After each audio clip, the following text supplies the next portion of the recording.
안녕하세요. 오버물 한복독파입니다. 구독과 좋아요, 알림 설정, 회원가입 부탁드리겠습니다. 기업에 엄청난 인센티브를 제공을 하겠다. 트럼프가 폭탄 발언까지 했습니다. 그리고 심지어 뉴욕 증권거래소까지 방문을 했죠. 종까지 때렸네요. 골든벨이 될 것인가? 타임즈지의 올해의 인물로 선정될 정도로 트럼프는 전 세계 이목을 정말 블랙홀처럼 쏙쏙 빨아들이고 있는데, 이렇게 전격적으로 뉴욕 증권거래소 방문한 트럼프, 나스닥의 결과 어땠을까요? 나스닥은 0.66% 하락을 하고 말았네요.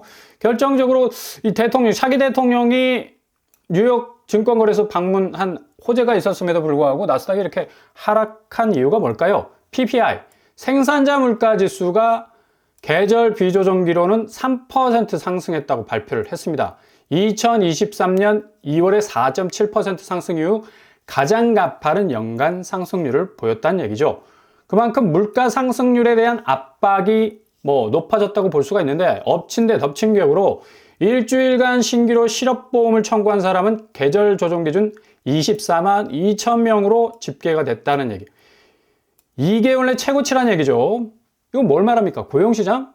불안하다는 얘기입니다. 그동안 미국 연준이 그래도 어느 정도 고용시장에 대한 자신감이 있었는데, 슬슬 이 자신감에 힘이 빠질 수 있는 또 그런 어떤 지표로 드러나고요. 이런 이유로 인해서 트럼프가 전격적으로 뉴욕 증권거래소 방문을 해서 상당히 분위기를 띄우는데 일조를 했지만, 실질적으로 나스닥은 하락을 해버렸다. 미국 나스닥 사상 첫 2만 선을 돌파한, 어제까지 그랬습니다. 테슬라 같은 경우는 사상 최고치를 찍었고요. 연준의 금리나 기대 효과가 한껏 올라가는 그런 어떤 모습을 보여줬음에도 불구하고, 수장인 파월은 더 신중한 금리 인하를 지지하겠다라고 지금 표명을 하고 있죠. 이처럼 미 연준이 심각하게 지금 미국 경기 지표를 들여다보고 있다는 얘기입니다. 겉으로 보기에는 주가 부분도 유례가 없을 정도로 엄청난 활화산의 모습을 보여주고 있고, 예상보다 엄청나게 치고 나가는 그런 미국 경제의 모습을 보여주고 있지만, 파월의 입장에서는 그렇지 않다는 얘기죠. 신중하게 들여다봐야 된다는 얘기입니다. 어떻게 해서든 인플레이션의 조짐이 보이게 되면 연준으로서는 기준금리 인상 쪽으로 또 작동할 수밖에 없는 상황에 처해 있는 거고요.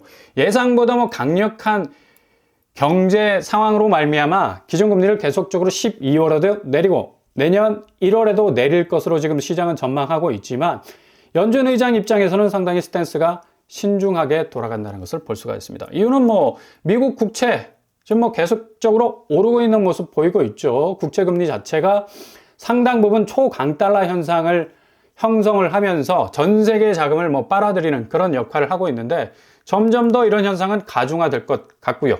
장단기 모든 국채금리는 계속해서 상승세로 가고 있는 상황 속에 있습니다. 미국의 상황이 이렇게 벌어지다 보니까 당연히 미국으로부터 직접적인 영향을 받을 수밖에 없는 한국, 국채금리 올라가면 당연히 주담대 금리 올라갈 수밖에 없죠. 국내에서는 은행채 금리 올라가고 코픽스 금리 올라가면 고정금리, 변동금리 할 것 없이 주담대로 땡겼던 모든 대출금 이자에 대한 부분들 상당 부분 커져갈 수밖에 없다는 얘기입니다. 주담대 연 7% 눈앞에 두고 있다라는 보도까지 나오고 있는데, 지금 5대 시중은행 주택담보대출 금리를 보시면 변동금리는 거의 비슷해요. 6%대로 머물고 있고, 그리고 고정금리 같은 경우는 하단을 보면 3%대로 나오고 있는데, 이게 지금 불안한 게 변동금리. 이 변동금리는 말 그대로 카멜레온처럼 금리가 변화할 수 있는 소지가 많다는 얘기죠. 6.68이라는 것은 거의 6% 후반대로 가기 때문에 결국은 7%대로 내년 1월이 되면 주담대 금리도 올라가지 않을까라는 그런 전망을 하고 있다는 얘기입니다. 초반에 말씀드린 대로 워낙에 미국의 국채금리 초강달러 현상이 계속적으로 지속이 될 가능성이 높아서 주담대 금리 어쩔 수가 없는 게 그냥 목줄하고 끌려가다시피 할 정도의 우리 금융시장 환경은 굉장히 좋지 않은 그런 상황 속에 처해 있다고 볼 수가 있겠습니다. 사정이 이렇다 보니까 지금 어떻게 해서든 고점에서 집을 산 사람들은 빠져나갈 궁리를 할 수밖에 없고요. 서울 거래가를 보면 지금 일주일 상간에 지금 7억 이상이 빠지고 있는 곳도 나오고 있습니다. 성내 올림픽 파크 한양 수자인 25평짜리인데 13억 6천에서 6억 6천. 거의 뭐 반토막이 났죠. 서울도 그냥 50% 이상 빠지는 곳이 나올 수도 있겠다. 뭐 51%까지 빠졌는데 그런 상황으로 가고 있고요. 동작구, 서대문구, 중랑구, 성동구, 관악구, 뭐 중급지, 하급지 가릴 것 없이 계속적으로 뭐 빠지는 파이가 계속적으로 커져 나가는 것을 볼 수가 있습니다. 심각한 건 지금 경기도죠, 경기도. 경기도도 일주일 거래를 보면 뭐 광명시가 지금 엄청나게 빠져나가고 있는데 고점 11억에서 6억으로 빠지고 있는 철산 센트럴 푸르지오 5억 4천 빠지고 있네요. 평택, 삼성전자가 지금 부진하다 보니까 산업단지를 물고 있는 신흥 신도시들이 정말 고전을 면치 못하고 있는데 여기는 뭐 가격 단가가 그렇게 높지 않은 곳이니까 뭐 3억 5천 빠져도 이건 거의 반토막에 가까운 그런 파이로 빠져나가는 걸 볼 수가 있죠. 성남시도 마찬가지고요. 남양주시, 하남시 할 것 없이 경기도는 상당 부분 집값이 많이 흔들리는 모습 보이고 있습니다. 인천 역시도 마찬가지죠. 송도, 뭐 더샵 송도 마리나베이 뭐 6억까지 지금 빠지고 있는 상황이고요. 반토막입니다. 12억 4천에서 6억 3천으로 지금 30평대가 빠지고 있는 모습 보여주고 있죠. 뭐 구도시 부평 쪽도 뭐 3억 이상 하락하는 모습을 보이고 있고요. 지방을 보면 뭐 부산도 너나 할 것 없이 뭐 일주일 거래 상가를 봐도 뭐 5억 이상이 빠지고 있는 10억에서 5억 상간에 빠지고 있습니다. 강서구, 대방, 노블랜드, 오션부 1차. 그리고 나머지 뭐 남구, 연제구, 강서구 뭐 할 것 없이 빠지는 폭이 점점 커져가고 있는 걸 볼 수가 있습니다. 이렇게 아파트 값이 빠지는 이유 당연히 뭐 거래량이 줄어버리니까. 거래량이 11월만 해도 2,600선에서 거의 수직으로 상향이 조정이 될 것 같다. 그래서 한 5천 건 이상 뭐 거래가 될 것 같다라는 예상 완전히 지금 스탑이 됐죠. 지금 탄핵 정국 속에 있기 때문에 지금 전국 불안 요소가 완전히 경제를 흔들고 있습니다. 이런 이유 때문에 뭐 거래는 거의 뭐 올스탑 된 상태죠. 부동산 뭐 문 열고 들어가 봤자 뭐 계약서 쓰는 사람은 거의 없습니다. 거의 완전히 그냥 북극의 비행기처럼 얼어버린 상태인데 앞으로 계속적으로 이게 장기화가 되다 보면 부동산 시장은 완전히 올스탑 될 가능성도 많다는 얘기죠. 따라서 아파트 시장 상당 부분 어려울 전망이고요. 지금 뭐 금융시장도 지금 외국인들이 오늘도 1,200억 정도를 빼고 있는데 뭐 정신 못 차릴 정도입니다. 이 정도로 뭐 자본이 돌지 않는 기본적인 어떤 상황 속에서 대기업마저도 뭐 TSMC가 월 매출 12조 원을 뭐 찍고 나가는데 삼성 수율 개선, 그러니까 불량품이 많다는 얘기예요. 삼성전자가. 납품하는 데 있어서 공급자 입장에선 불량품이 많으면 뭐 어찌할 도리가 없잖아요. 기술력의 한계니까. 뭐 견고한 AI 반도체 수요가 TSMC를 꽉 지금 백업해주고 있기 때문에 뭐 삼성전자도 상당 부분 어려울 것 같고요. 주식 종목들 뭐 매그니피센트 7이라 불리는 미국과 비교할 만한 삼성전자와 하이닉스 상당 부분 참 어려운 한 해를 보낼 것으로 예상이 됩니다.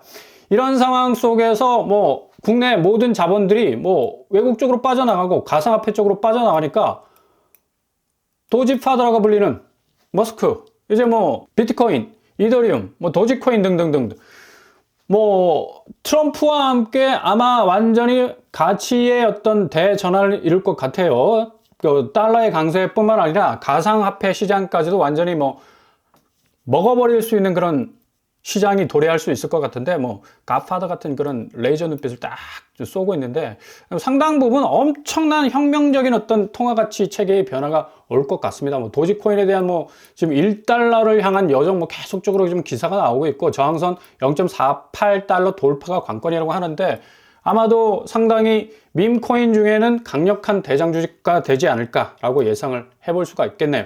이렇게 완전히 지금 자본시장은 미국의 주식시장 그리고 가상화폐 시장으로 지금 쏠려가고 있고 국내 자본들이 국내에 고여 있지 않고 해외로 탈출하는 러시가 계속되고 있다는 얘기죠. 비상기업 사태 이후에 해외 주식과 채권에 투자하는 자금이 급증했다는 사실, 이거 뭐 상당 부분 국내 자금이 돌지 않는다는 건 전통적인 자산시장의 대가치의 하락이 올 수도 있다는 얘기입니다. 지난 6일 기준 1597억 달러 정도, 우리나라 돈으로 228조 정도가 지금 국내 투자자의 해외 주식, 채권, 보관 금액으로 지금 이동하고 있다. 역대 최대 규모죠. IMF, 이게 해외에서 뭐 유입됐던 달러가 완전히 고갈이 돼서 온 그 현상인데 이제 국내에서 이게 자본이 말라가기 시작한다면 지금 엄청난 위기를 겪을 수 있는 가능성 높다는 얘기입니다. 한마디로 결론은 뭐냐? 이렇게 자본시장, 금융시장 완전히 똘똘말이 기존에 가장 안전하다고 여겨졌던 자산시장의 부동산시장, 아파트 가치를 완전히 내리누르게 될 겁니다. 내년 1월이 되면 우리 두 눈을 의심할 정도로 눈을 비비고 봐도 믿을 수 없을 정도의 서울 아파트의 대장주들이 지금 경기권, 인천권 아파트들 반토막 나고 있잖아요. 그대로 그 모습 재현하고 완전히 부동산 시장의 가치는 대전환의 분기점을 맞이할 것입니다. 그러니까 가만히 한 달 정도만 참고 기다리시면 정말 그냥 갯벌에서 조개 줍듯이 아무리 가치 있는 뭐 서울 아파트라고 하더라도 손에 닿을 정도로 가까이 그 가치가 내려올 것이기 때문에 잘만 참으시면 엄청난 골든타임 맞이하실 수 있을 겁니다.